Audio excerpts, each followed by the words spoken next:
Bonjour à toutes et à tous et bienvenue dans ce nouvel épisode de Triathlon au quotidien, le podcast qui vous emmène dans ma vie de triathlète ordinaire, quête de performance. Entraînement, organisation, nutrition, matériel et bien d'autres choses encore, découvrez chaque semaine mes réflexions autour du quotidien du triathlète. Bonne écoute! Bonjour à toutes et à tous et bienvenue dans ce troisième épisode de Triathlon au quotidien. Aujourd'hui, épisode important puisque je vais parler de planification. Comment j'ai planifié ma saison dans le but d'atteindre mon objectif de qualification à Kona et plus particulièrement comment j'ai planifié mes différents cycles d'entraînement dans chaque sport pour atteindre les performances nécessaires à réaliser entre 9h et 9h10 au prochain Ironman Autriche. Si vous ne savez pas de quoi je parle, rendez-vous à l'épisode 2 où je détaille de manière très précise l'ensemble de mes objectifs et pour ceux qui sont au point, on commence tout de suite. Je vais parler de ma semaine type, je vais parler de comment je planifie mon année et donner quelques conseils. Et ensuite, je vais vous parler de comment j'ai mis en place mes cycles d'entraînement dans chaque sport afin d'atteindre ces fameuses performances qu'on a détaillées la semaine dernière. Je commence par la semaine type car pour moi, c'est fondamental et c'est vraiment la base de toute planification et même la base d'une définition d'objectifs. Avant de se lancer dans des objectifs, avant de se lancer dans une saison, il est impératif de connaître sa semaine type. Alors, quand je parle de semaine type, je ne parle pas de savoir ce qu'on fait le lundi à 8h32 et le mercredi à 19h17.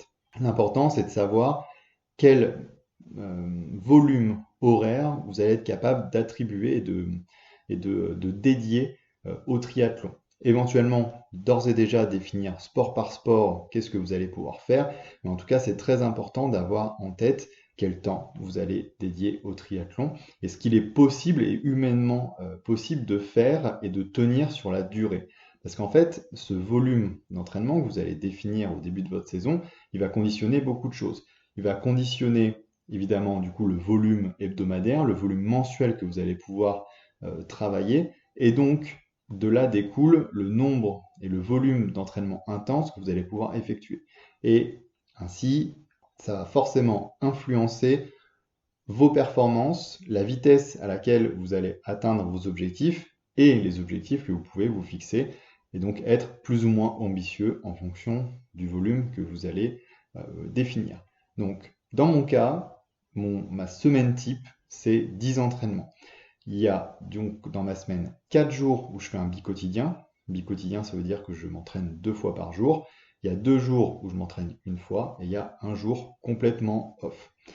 Ce jour complètement off, pour moi, il est hyper important pour deux raisons. La première raison, c'est que je le positionne souvent soit le samedi, soit le dimanche, dans le but de profiter d'autre chose que du triathlon. Je profite de ma conjointe, je profite de mes amis, j'essaye d'avoir une vie sociale, ça permet de mettre des activités, de faire de l'administratif, que sais-je. En tout cas, c'est vraiment un moment où c'est vraiment une journée où on ne pense pas au triathlon et c'est hyper important pour moi d'avoir ça pendant le week-end. La deuxième raison, qui est pour moi fondamentale dans le fait d'avoir un jour off quand c'est possible, c'est que ça peut aussi me servir de fusible. Si dans la semaine, par exemple, pour une raison X ou Y, souvent liée au boulot, je dois annuler tous mes entraînements de la journée, qu'il y en ait un ou qu'il y en ait deux, mais en fait, je ne me mets pas en retard dans ma semaine. Les entraînements que j'ai annulés, je les repositionne lors de mon jour off, et en fait, ça me sert de fusible et ça m'évite de stresser. Parce que si vous n'avez pas de jour off et que vous ratez une journée d'entraînement, forcément, vous êtes en retard sur votre plan.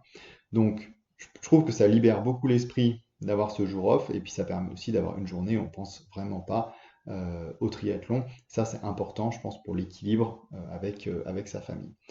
De la même manière, les 2 jours où j'ai un seul entraînement, ils sont également intéressants. C'est souvent des jours où je sais que j'ai beaucoup de travail dans la journée, ou alors que le soir, je serai pas forcément disponible parce que j'ai un dîner, on va au cinéma, au théâtre ou peu importe. Mais en gros, c'est des journées où je sais que ça va être un peu compliqué niveau planning. Dans ce cas-là, je fais mon entraînement le matin avant de partir au travail et après, dans la journée, je n'y pense plus. C'est-à-dire que ma journée, elle est faite, en tout cas au niveau sportif, et donc j'ai plus à m'en soucier et j'ai l'esprit léger pour l'ensemble de la journée. Et peu importe ce qu'il arrive, la journée d'entraînement, elle est faite. Donc, ces jours-là, à un seul entraînement, ils sont également importants dans le but de garder une bonne balance. Et du coup, l'autre astuce que j'essaye de m'appliquer, c'est de mettre mes quotidiens plutôt en début de semaine. au plus vite dans ma semaine, j'aurais fait un grand nombre d'entraînements. Si je mets mes bi-quotidiens lundi, mardi, mercredi, c'est-à-dire que mercredi soir, j'arrive, j'ai 6 entraînements qui sont faits, il m'en reste 4, il reste 4 jours. Globalement, au niveau de la charge mentale, ça me libère beaucoup d'avoir ça.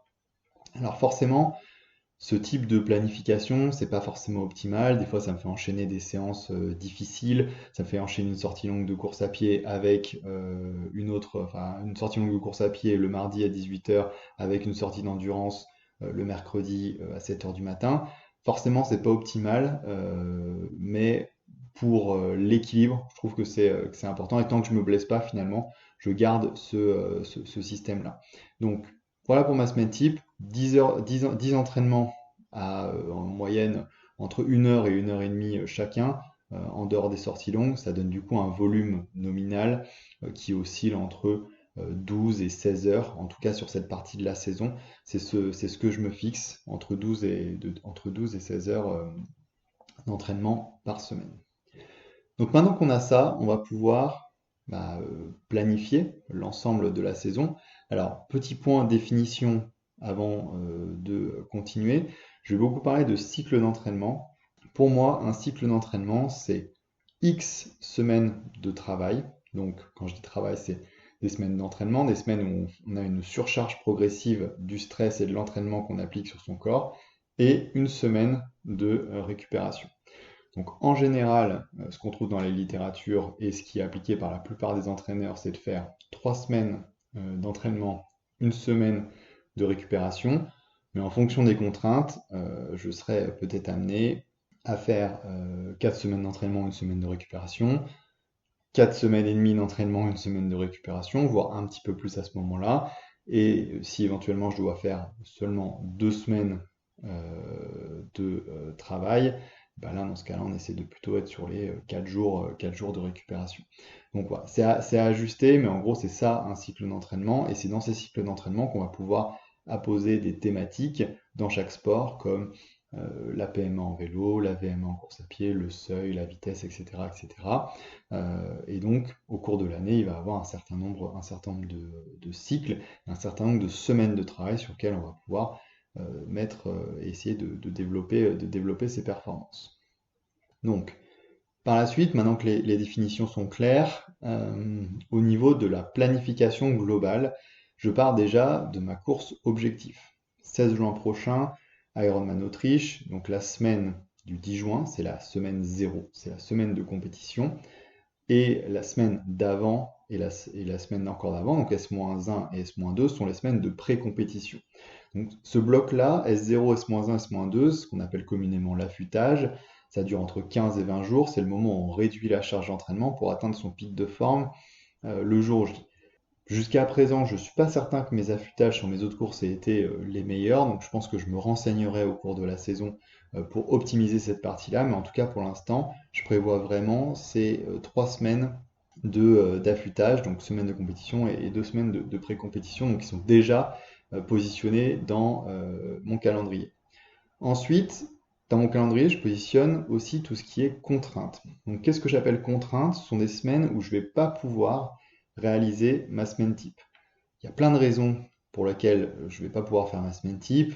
On part en vacances, il y a un déplacement professionnel, on a un week-end en famille, on part au ski, il y a un séminaire d'entreprise, vous êtes en formation, peu importe. Mais en gros, il y a des semaines dans l'année où automatiquement vous savez d'ores et déjà à peu près que ça va être compliqué de faire votre semaine type. Et en particulier, si vous n'êtes pas chez vous, moi ce que je recommande, c'est que sur toutes ces semaines de contraintes, vous placiez une semaine de récupération.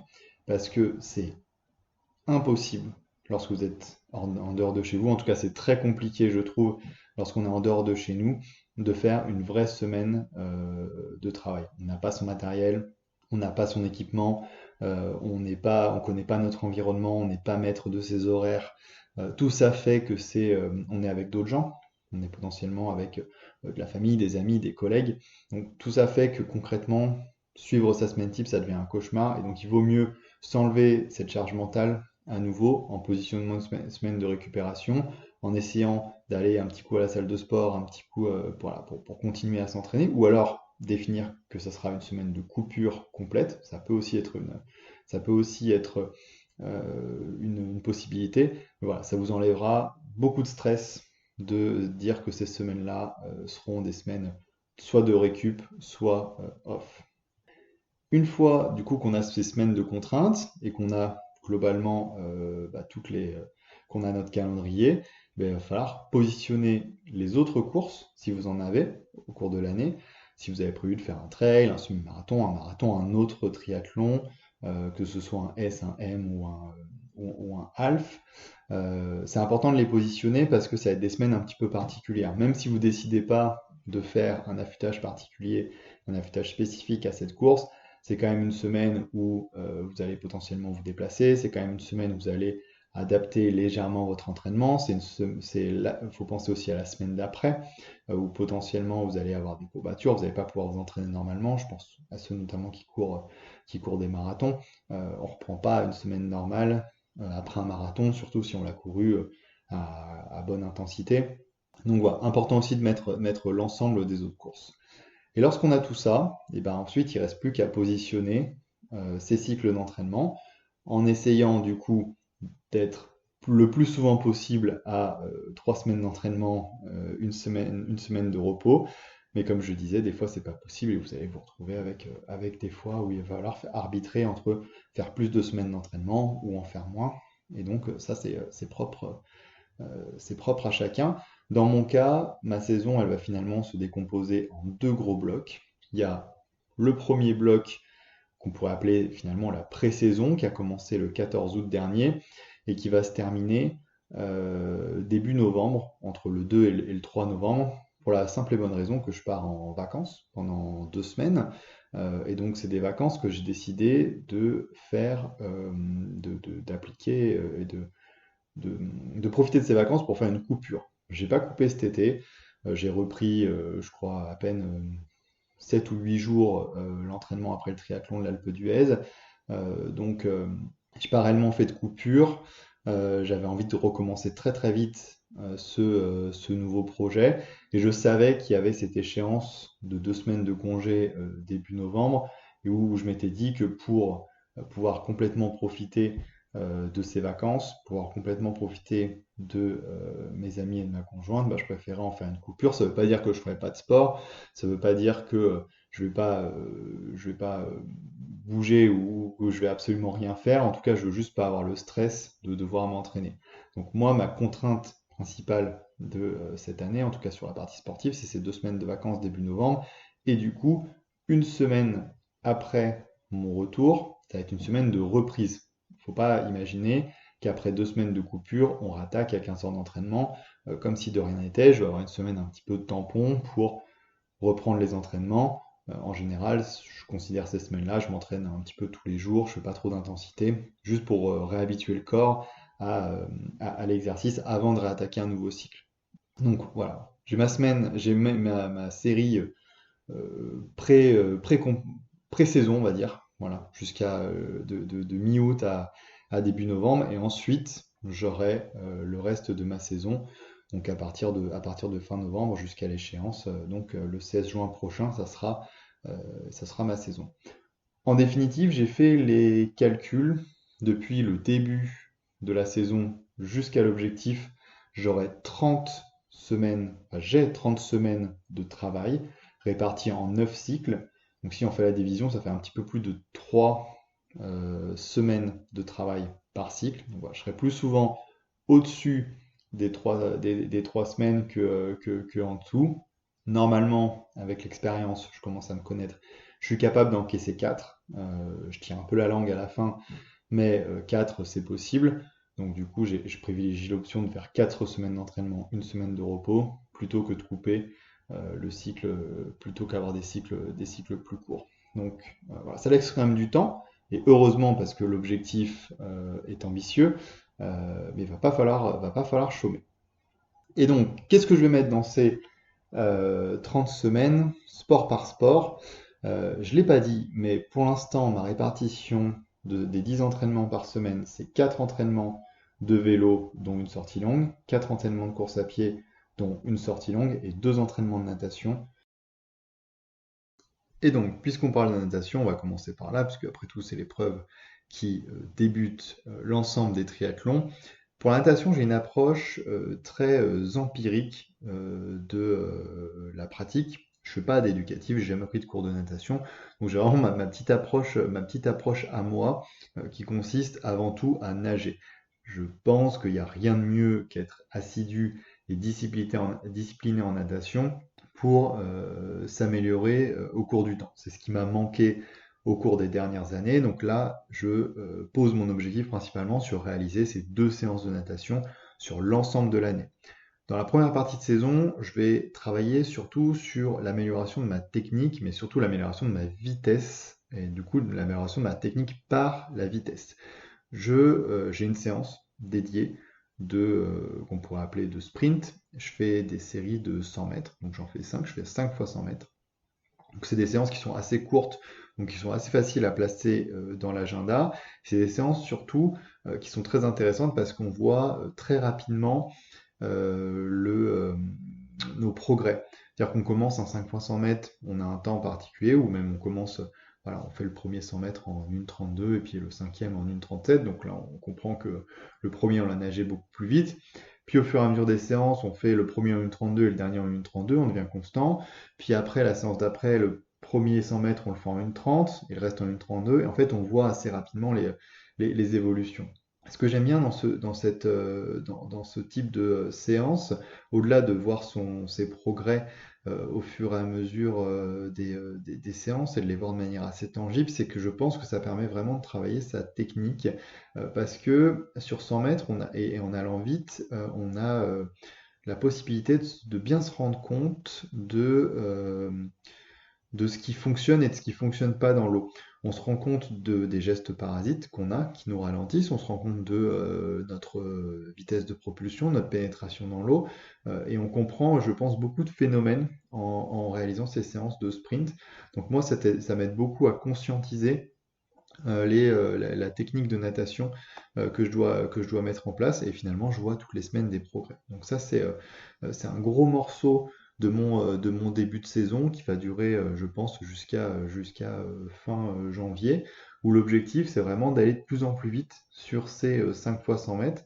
Et l'idée, sachant que je veux nager les 3800 mètres entre 1,35 et 1,40, c'est vraiment de me libérer cette vitesse, d'être capable de nager des 100 mètres entre 1,20 et 1,25. Ça me semble être le bon ordre de grandeur pour se dire, ok, si j'arrive à sprinter à 1,20, normalement, je devrais pouvoir nager de manière confort aux alentours de 1,40. C'est un peu la philosophie que j'ai. Il n'y a rien de scientifique dans tout ça.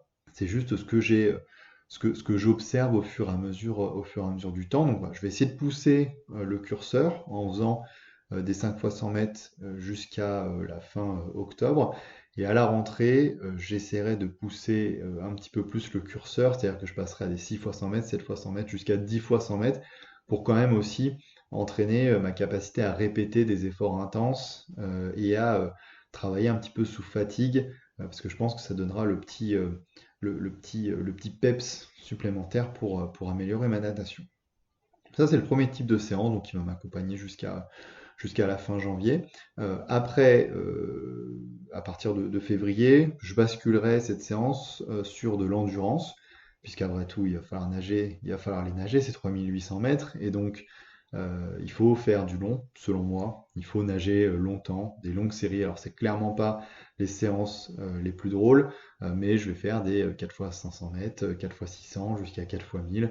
Puis je vais faire des 2 fois 2000, puis etc. etc. L'idée, c'est d'enchaîner les sorties longues pour que finalement 3800 mètres, ça devienne entre guillemets anodin.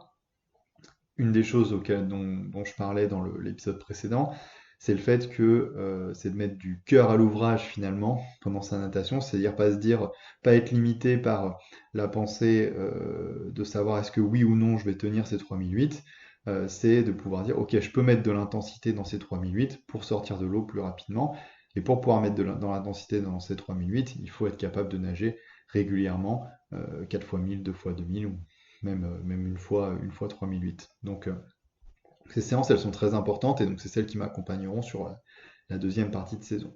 Et puis j'ai une séance, qu'on va appeler une séance spécifique ou d'intensité, elle qui va me suivre sur l'ensemble de la saison. C'est des séries que je fais.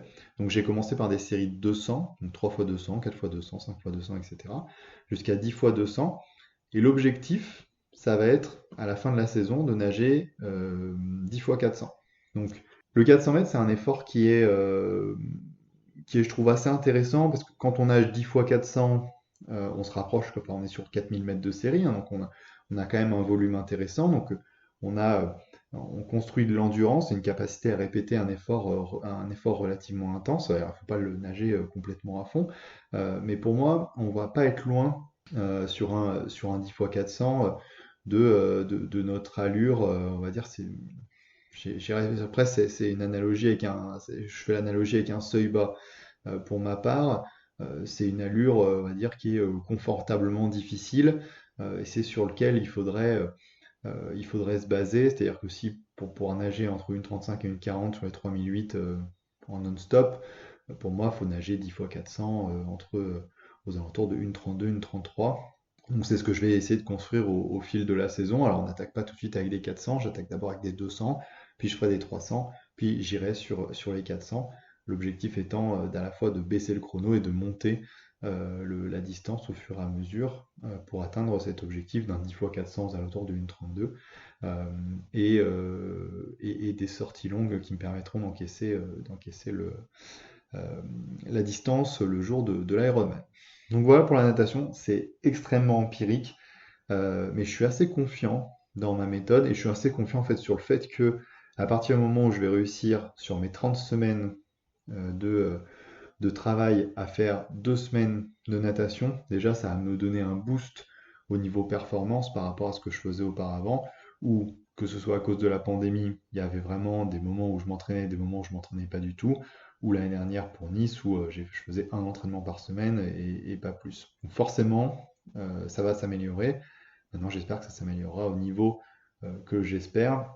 Si je vois autour de février-mars que il manque, enfin que j'ai atteint un palier où j'arrive pas à aller plus loin, peut-être que je ferai appel à une analyse vidéo, peut-être que je travaillerai un petit peu plus en particulier, mais ça on y reviendra dans la suite du podcast. Pour l'instant, la théorie, c'est ça, et on va voir comment ça fonctionne. Et petit teaser, pour l'instant, ça fonctionne plutôt pas mal. Ça, je le détaillerai la semaine prochaine, de où j'en suis à l'heure actuelle dans mes résultats, mais pour l'instant, écoutez, cette méthode fonctionne plutôt pas mal. Côté vélo, à peu près la même approche. Côté vélo, l'idée c'est de libérer de la vitesse. Dans les objectifs que je me suis fixés, il y a ce fameux 350 watts de FTP. Il faut savoir que j'ai testé ma PMA enfin juste à la fin de l'été, et j'ai sorti une PMA à 360 watts. Donc, rappel très rapide, PMA, puissance maximale aérobie, la puissance maximale qu'on peut tenir sur à peu près 5 minutes. FTP, Functional Threshold Power, qui est la puissance maximale qu'on peut tenir sur 1 heure en pleine forme et en pleine possession de ses moyens, on va dire, de sa motivation à l'effort. Donc, pour revenir aux chiffres, donc 360 watts de PMA testé fin août pour un objectif à 350 de FTP à la fin de l'année.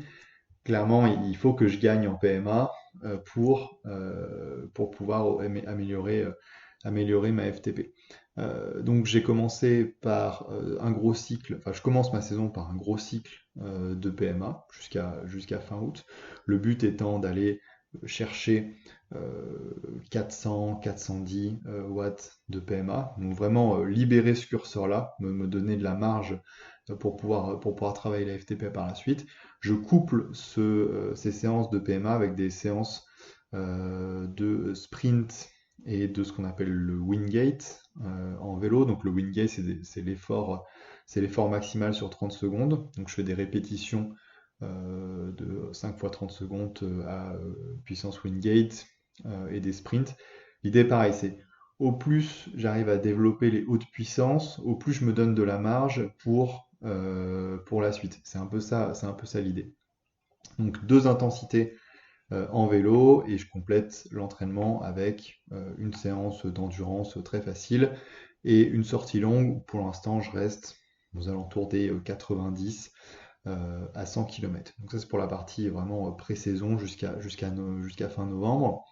Enfin, jusqu'à novembre. Et puis du coup, dans la deuxième partie de la saison, là je m'attaquerai à la FTP. Je partirai des 300 watts qui doivent être à peu près ma FTP de maintenant, mais pour partir un peu light, pour ensuite monter à 320, 340, 360 peut-être, on verra. Je rentrerai dans le détail un petit peu plus tard. On augmentera aussi le volume des sorties longues, 110, 130, 150, 180, 200, 220 éventuellement.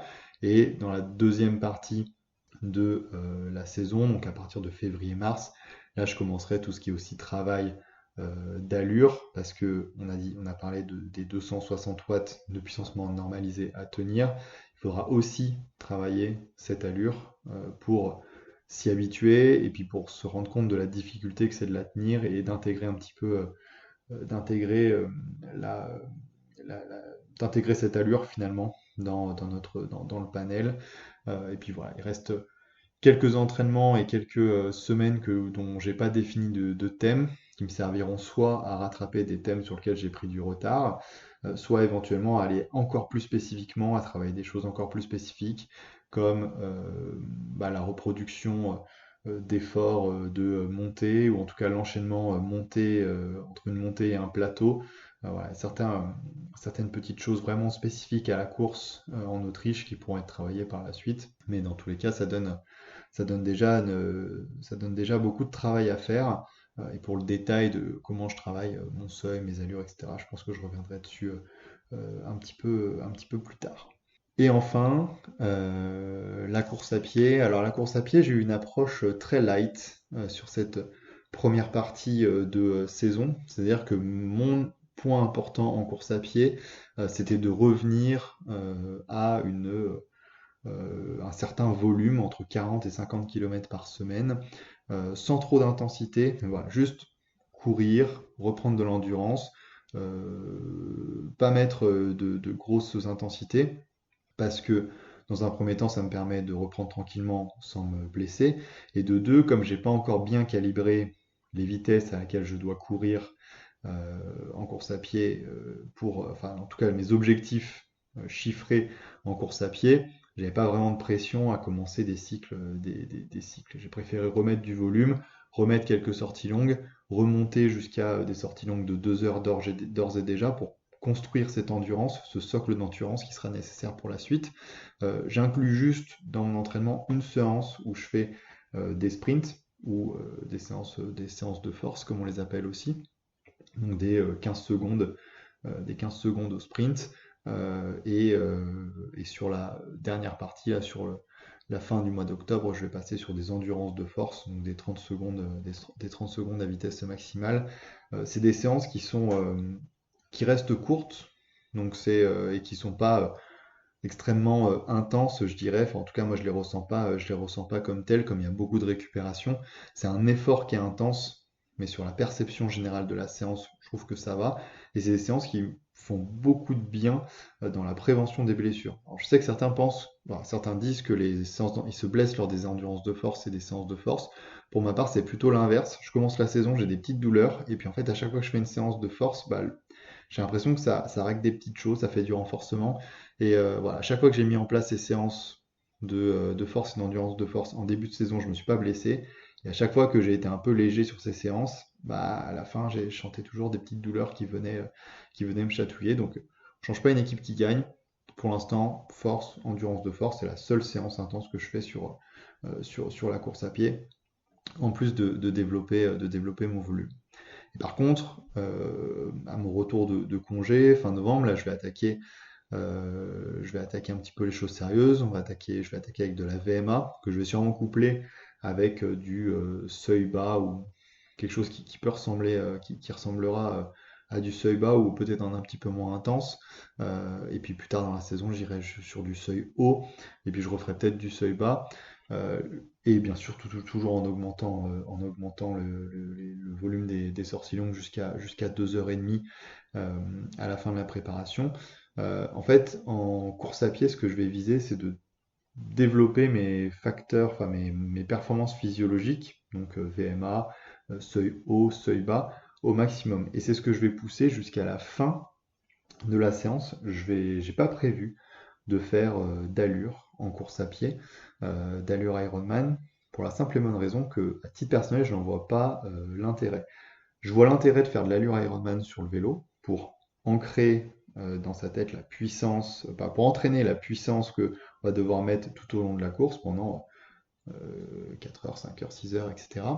Par contre, en course à pied, je vois pas trop l'intérêt parce que le but de travailler de l'allure, c'est comme je le disais, de se préparer à une certaine vitesse, mais surtout se préparer à une sensation. Quand on prépare notre allure marathon, c'est pour se préparer à la sensation qu'on va devoir gérer, la sensation de douleur ou la sensation d'effort qu'on va devoir gérer pendant le temps de notre marathon. Et c'est tout ça, c'est l'importance du travail d'allure.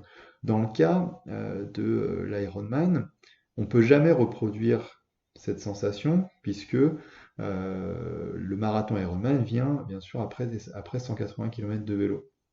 Donc, hormis si on va faire tous nos entraînements d'allure après nos 180 km de vélo, il va être très compliqué de reproduire finalement l'effort qu'on va avoir à faire le jour J. Surtout que l'allure Ironman est inférieure, l'allure marathon Ironman est inférieure à l'allure marathon.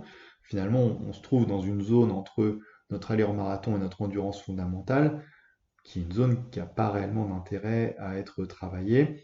Je pense qu'il est plus important de développer l'ensemble de ces facteurs physiologiques, avec comme point de repère l'endurance fondamentale qui, elle, a la vitesse en endurance fondamentale qui va augmenter au fur et à mesure. Et je pense que c'est ça finalement le bon curseur de performance lorsqu'on est en train de craquer sur Ironman. Alors, quand on est en train de craquer, pas quand on est en train d'exploser complètement, mais quand on craque, on se rapproche petit à petit de notre allure d'endurance fondamentale. Donc, au mieux, au meilleur sera notre endurance fondamentale, au mieux, on va courir notre marathon rapidement. Et c'est aussi, je pense, psychologiquement plus facile lorsque on attaque notre marathon Ironman et qu'on est un peu émoussé, de se dire on a juste à faire un jogging de 42 km plutôt que se dire qu'il faut se mettre à la planche et se faire mal. Donc c'est ça la logique que je vais avoir en course à pied. Beaucoup de volume et un travail physiologique sans forcément d'objectifs très précis, puisqu'à nouveau ça va être fortement lié à la perte de poids. Dernier élément de la planification que je suis, c'est cette fameuse perte de poids. Donc, je me suis pas mis d'objectif particulier à telle date, il faut que je sois à tel poids. Par contre, je suis toutes les semaines la perte de poids. Je fais attention à ce qu'elle soit extrêmement progressive, et ça, c'est aussi important. Le fait d'avoir ces 30 semaines pour pouvoir, enfin même c'est 30 semaines, c'est 9 cycles pour pouvoir perdre ce poids, parce qu'il est important de perdre seulement du poids superflu. Là, on n'est pas en train de dire qu'il faut perdre du poids pour perdre du poids, on n'est pas en train de dire qu'il faut perdre du poids pour performer. On est en train de dire qu'il faut perdre du poids non utile, du poids superflu, dans le but d'améliorer ses performances. Et donc, il faut absolument que cette perte de poids soit très progressive et très douce pour éviter d'aller perdre du muscle avec. Parce qu'il n'y a aucun intérêt à perdre du poids si vous perdez la puissance et les muscles qui vont avec. On perd complètement l'effet qu'on recherche. Donc cette perte de poids, elle doit être progressive. Donc c'est ce que je monitore semaine après semaine. On verra au fur et à mesure s'il faut accélérer ou pas. Dans tous les cas, pour l'instant, ça fonctionne. Et donc, c'est aussi quelque chose qui va être suivi au cours de la planification, puisque, comme je disais la semaine dernière, les performances vont dépendre en partie de ce poids-là. Donc voilà pour la planification de manière extrêmement macro. Donc mes conseils pour planifier, mais aussi comment moi je mets en place ces grands cycles, ces macro-cycles. Je reviendrai la semaine prochaine, un petit peu plus en détail sur cette partie, on va dire, de pré-saison, puisque je ferai un premier débrief de où j'en suis et des objectifs que j'ai déjà atteints et de comment finalement se passe mon entraînement. Donc je pourrais rentrer un petit peu plus dans le détail de ce que je fais. J'espère en tout cas que cet épisode vous aura plu, qu'il était clair une nouvelle fois. Vous pouvez depuis cette semaine me retrouver sur Spotify et YouTube. N'hésitez pas à me suivre sur Instagram. Je vous souhaite une bonne journée et à la semaine prochaine.